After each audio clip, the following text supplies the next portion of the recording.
Hey guys, this is PJ coming to you for Inverted Podcast number 21. The title of this podcast is Multigenerational Churches, the Bridges and Barriers. And I have a special guest today, Kevin. So Kevin, welcome to our Inverted Podcast. Excited to have you here. This kind of overflows from the CLC, the conference we just attended.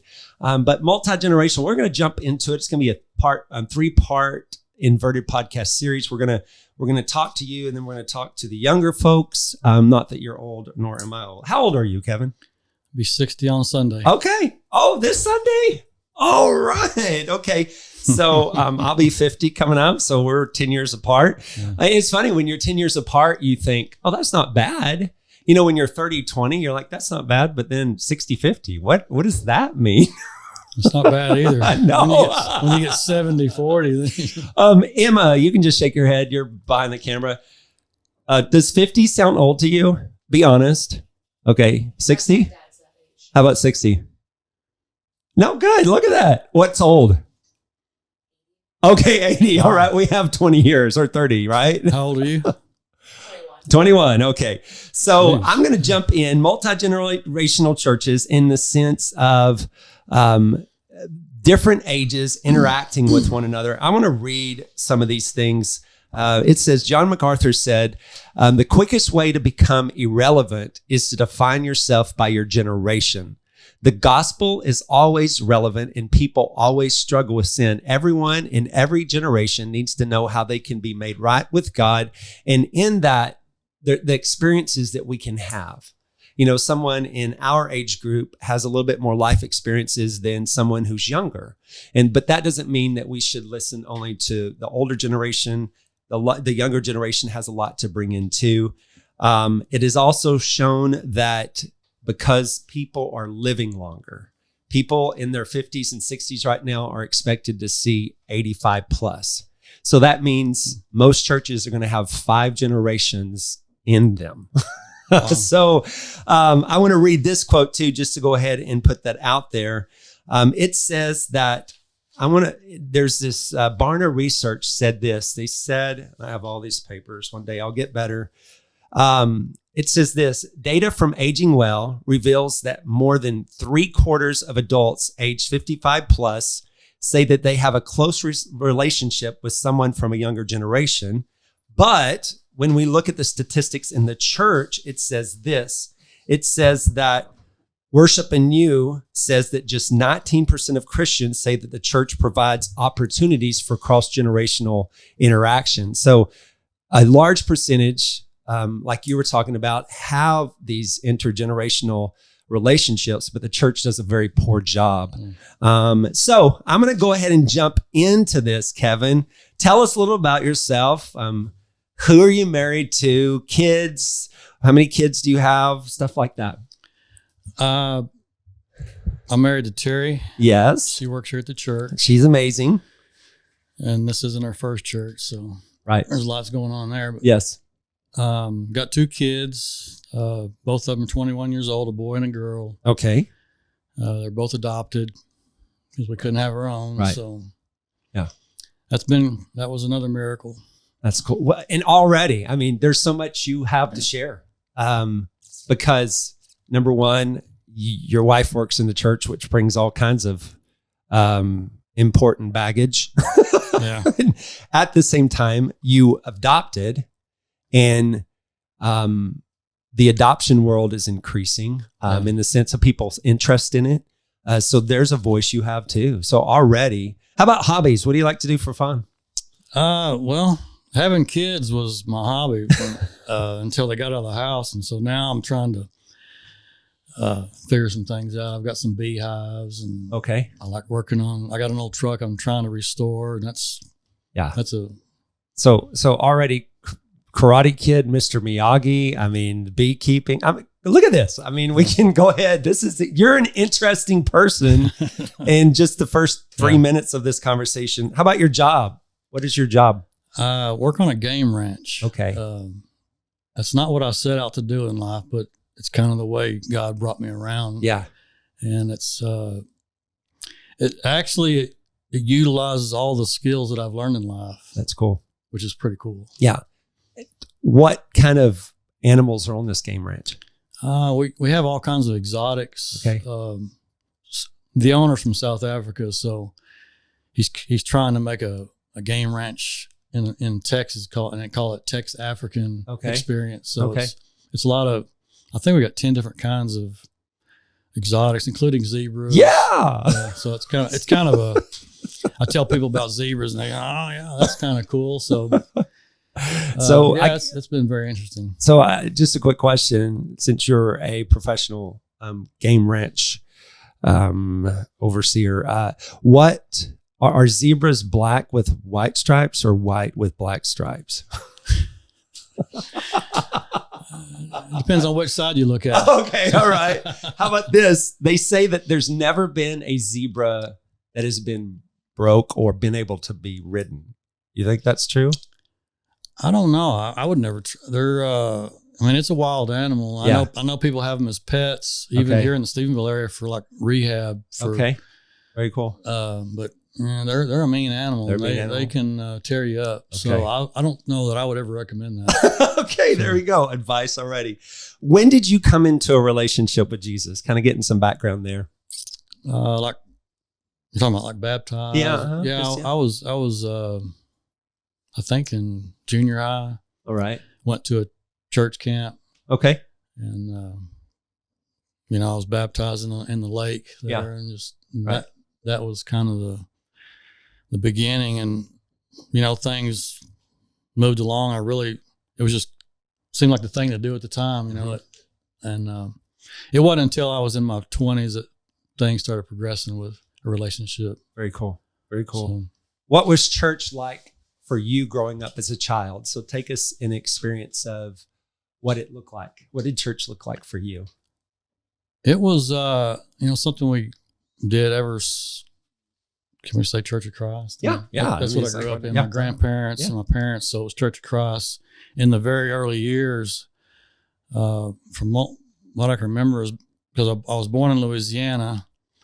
And so when I was 5 years old, we moved to Dallas. And so that's about the earliest I remember church experiences. And of course, there was no instrument. So it was all voices singing and stuff. And so I remember that very, very clearly. Sorry. That's okay. I love your realness, your rawness. It's really cool. Seems like it's getting worse the older I get. I don't know why, but no, I just and I don't know if people experience that anymore. Just getting to hear the voices of people singing in harmony. Yeah, it's and how real it is. It is real. Did you like going to church, or was church like boring?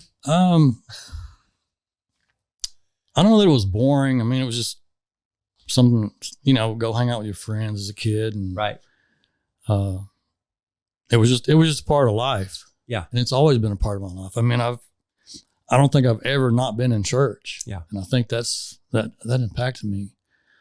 I know people fall away from church, absolutely, because of different things. And it hadn't always been easy, I mean, I guess if that's one thing I can say is life is not easy. It is not. It'd be cool to take a poll, and just see from people, 40 and up, has life been easy for you? Right. And I would speculate that it's a minority of people that things have been easy. Yes.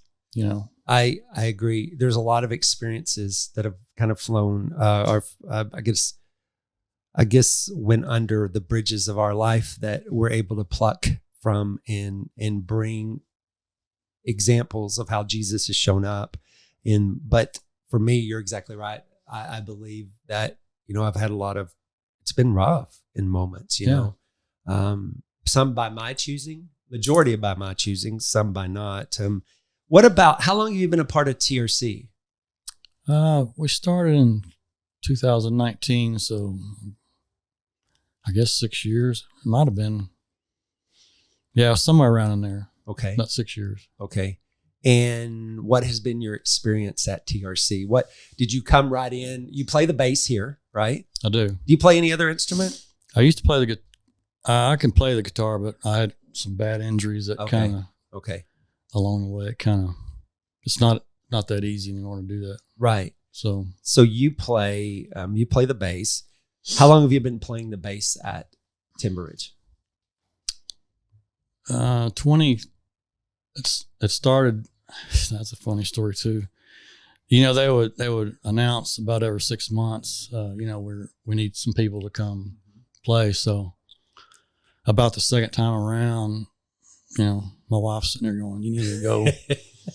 and honestly, I mean, I really wasn't a bass. I mean, people would laugh that have musical experience. I mean, right. I really wasn't a bass player. I was more on the guitar end, but I loved the bass. Was a fun instrument, and it still is. And so I started practicing, you know, on YouTube. Man, that's kids don't know what it's like to not have YouTube, right? And I'd never had lessons professionally or anything, so I started getting on YouTube and going through, because there's all kinds of stuff you can find on YouTube. And I started practicing. I mean, I was working hard, and I showed up and made the team, you know, and that was pretty cool. So the first Sunday that I played, it was in March. I think it was spring break. 2020. Got to play. This is really cool. That week we get the call, everything's shutting down because of COVID. I'm like, what in the world is going on here? Right. So right away you jump in, but then it's like, okay, door closed. Play one Sunday and it's like, yeah, that's it. I'm like, what? So then you came back and after COVID and was able to start. Came back and finally got back going again. And so, what did the team look like? What did the age look like on stage after COVID when you came back? What were the age groups? Was there multi-generational on stage? No, I was, other than the drummer, and can I say his name, Rob? Yeah, Rob. Yeah. Good guy. He's about, I think he's 80. Isn't he 80 years old? No. He's 10 years younger at least, or more than me, you know. And so it was me, then him, and then everybody else was college. I mean, it was 20 years old, 22, whatever the age is now in college. And great guy. And it was very intimidating, you know, because like I said, it had been 22 years since I'd picked up an instrument and played. Right. And so it was very intimidating. So I felt like, yeah. And the other thing too, I was like, you know, I'm not good enough to be playing with these young guys. I mean, this one guy, a guitar player, man, he was awesome. It was like, man, and it's fun to get to play with really good people. Yes. Especially when they know that you're not that great and they allow you to do that, you know, to use your gift. Yes. And so that was pretty cool. But yeah, it was all, everybody was young. Did you feel a part of the team? You know, sort of. Yeah. I felt like I was an outsider due to my age, for one thing. And it just seemed like everything centered around more of the young type people. I mean, people would, They were nice. They were nice. They had conversations with me. It wasn't like, hey, you know, you're such and such. Go get the wheelchair for you to sit down and stuff like that. No, but no, that's fine. I'm not there yet. but you felt like an outsider. How much of that was your fault, or how much of it did you carry just because you didn't know kind of how to push in?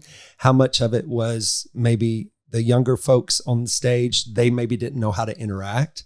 And then maybe what percentage of that was the leadership saying, hey, this is the focus. We're young focused. We just need a bass player. Kevin plays bass. So what is your take on that? Well, me being more of a conservative, shy person, I mean, it's sometimes it's even this, like here, you know, it's intimidating to me. Doing a great job. You're doing a great job. It's intimidating because, I mean, I grew up, I didn't have a lot of friends, and it was just, I mean, that was just me, you know. And it was hard to approach people. I mean, I think I've come a long way since then. In the last few years, I've really pushed myself to make that barrier. But I mean, at the same time, the young kids, I don't know if they relate. Yeah. And I'm trying to think back when I was that young, how I, you know, related. But it's like there's a whole different world there. and they've got their own thing going on, and Right. it's like, they're focused on certain things, and it's like, and it's tough. I mean, it is tough. Yeah. And so there was different people on stage. So there was multi-generational worship happening, at least on stage and leading in some way, but there wasn't a focus or let's push into this. Let's interact. Let's not just play an instrument. Let's learn from one another in our life stages. Yeah, no, there was none of that. And, I don't know if that's unusual or not. I mean, they would have a team night and, and to try to build relationships, and still, I mean, people are cliquish. I mean, they want to be what's familiar with them, and what's comfortable. And I understand that, and I didn't begrudge anybody about that. I mean, but, as you got into it, you kind of realized the focus of the church was more of this age right here, right? Whatever that was, right? And I didn't feel like I was in it. Yes. And what did that make you?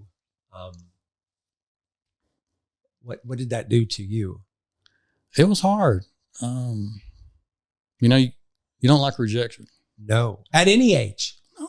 And I think that is the lie that people believe. It's like, when you're in junior high school, college, whatever, younger life, you think that, okay, one day I'll get beyond that. Yeah. And you don't. I don't know if that's encouraging or maybe not, but there's still those struggles for me, for you, for Emma that's in the room. How old are you, Emma?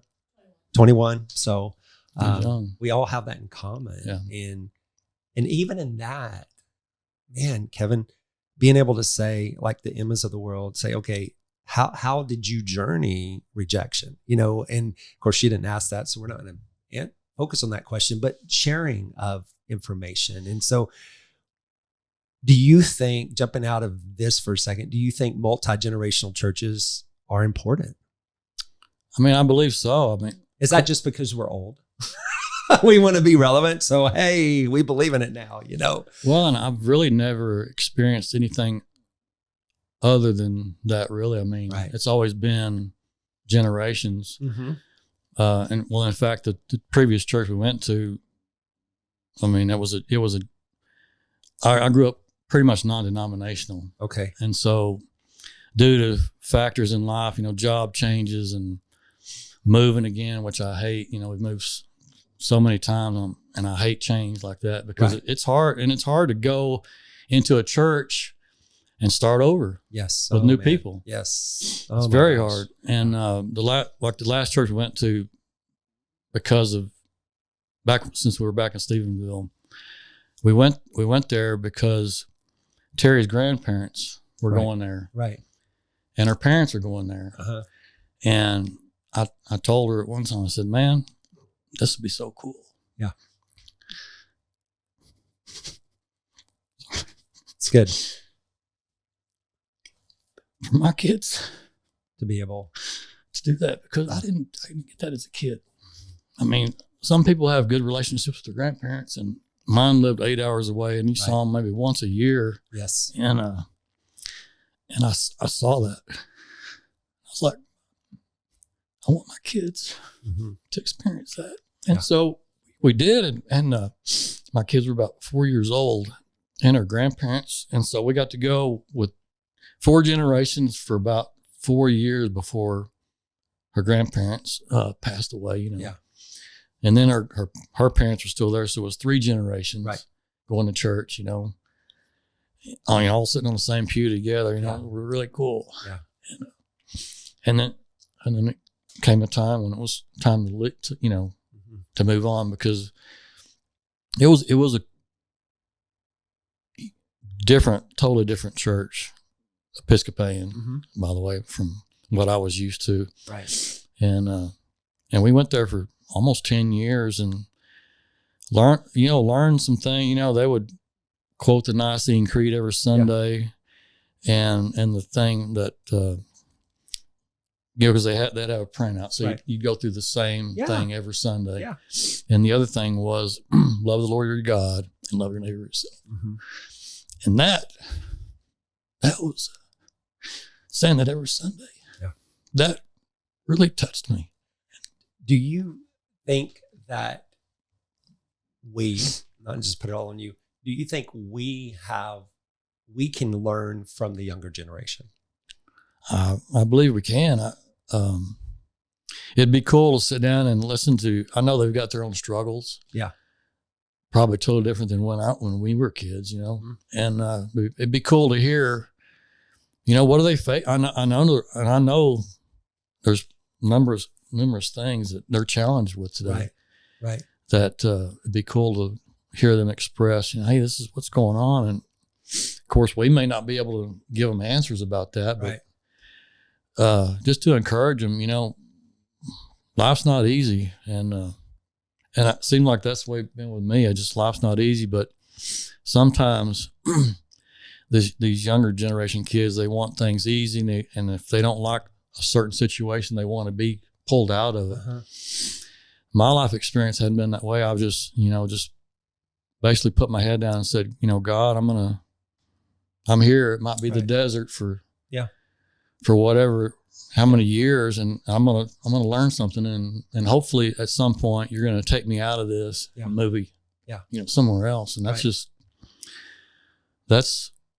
think that's what this younger generation needs is to know that, you know, things aren't always given out to you, you know, like, and to work hard, and God is faithful in the end. Yeah.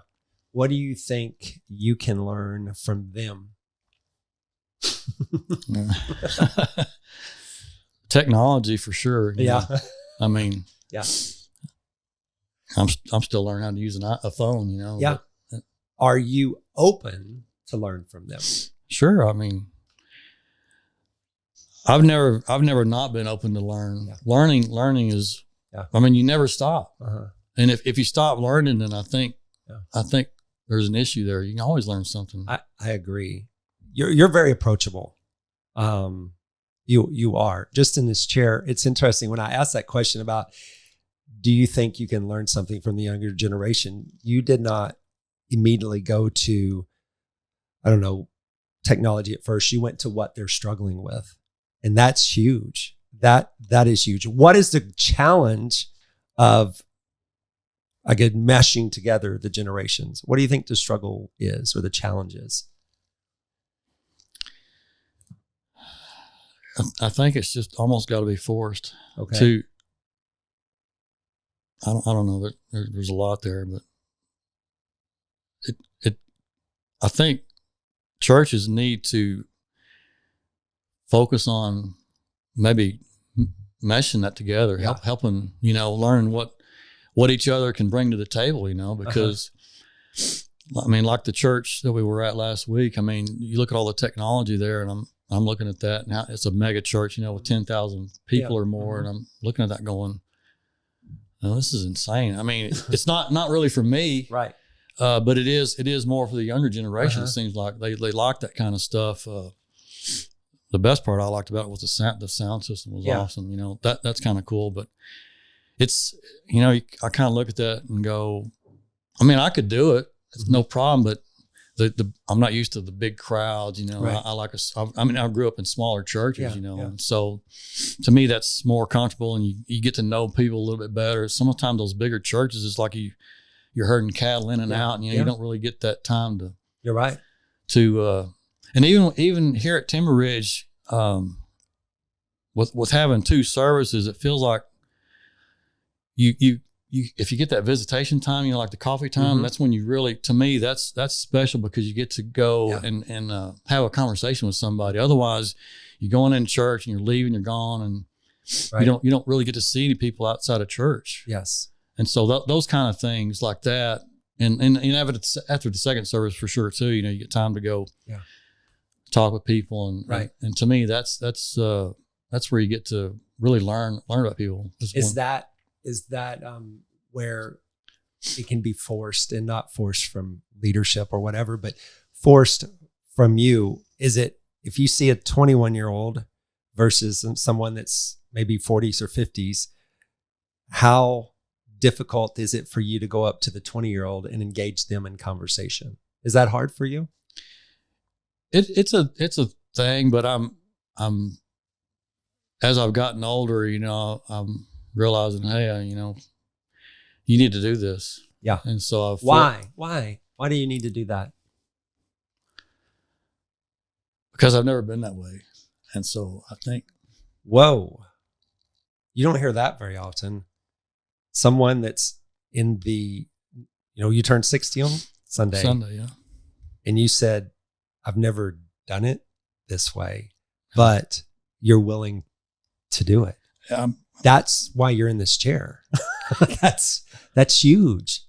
I'm trying to be different, change, Yeah. Yeah. It's not easy. It's not. But when people see your heart and people, even hearing someone say, I've never done it this way, but I'm going to try it. Usually that's coming into, your younger years. That's what you're doing. When we get older, we like to get kind of stuck in what we do. I do. So knowing that you are open, that you need to, but it's not easy. That's one of the most beautiful discussions that can be had, because that's where both sides are going to agree. There's things that are difficult. Yeah. And I think, and I'll ask this the next podcast, I think if I interact with whoever's in the room, the younger folk, probably be difficult for them maybe to go to an older person in the room too. It is. I mean, but it's been really cool to see, and it started out with just, saying, hi, how you been? And every Sunday, I force myself every Sunday to try to go to the same people, Mm-hmm. And it kind of gets a little bit longer, and you learn a little bit more about them, Mm-hmm. and and honestly, I sometimes I can't even remember their names, but and I hate to say that, but I'm not that good with names. But you go up to them, and every Sunday, and you give them a word of encouragement. Yeah, because this world it's hard. It is difficult, and people need encouraged. They do. They need your love. They need encouragement more than they need our opinions. And we're about to wrap it up, because it's, like I said, going to be 3 parts. So I wanted to get this one in here first, and your wisdom. What would you tell our generation to do in reaching the younger generation? What advice would you give older folk in reaching into the lives of younger folks? That's not easy. It's not an easy thing. I don't know that there's a right answer. I think each individual person has to access their own self and what they've got. And do you feel like that you're just going to say the wrong thing when you interact? Do you feel like you don't have anything in common? Do you feel like they're judging you? Do you feel like that you're irrelevant? Do you feel like that they don't want to talk to you? Or there's some things? I mean, all those things is just kind of sometimes you get the idea of, I know more than you. And I'm not saying that's everybody, but, I don't need to hear what you have to say. Right. Because I've got it all. I mean, I don't know what these kids are thinking, but,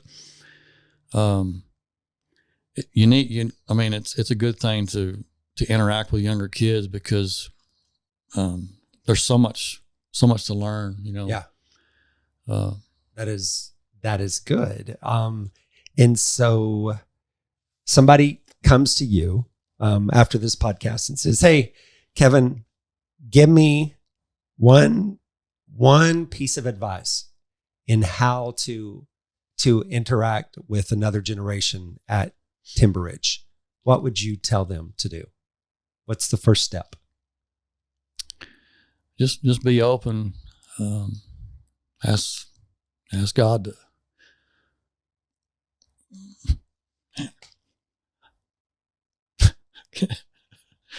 I love you, brother.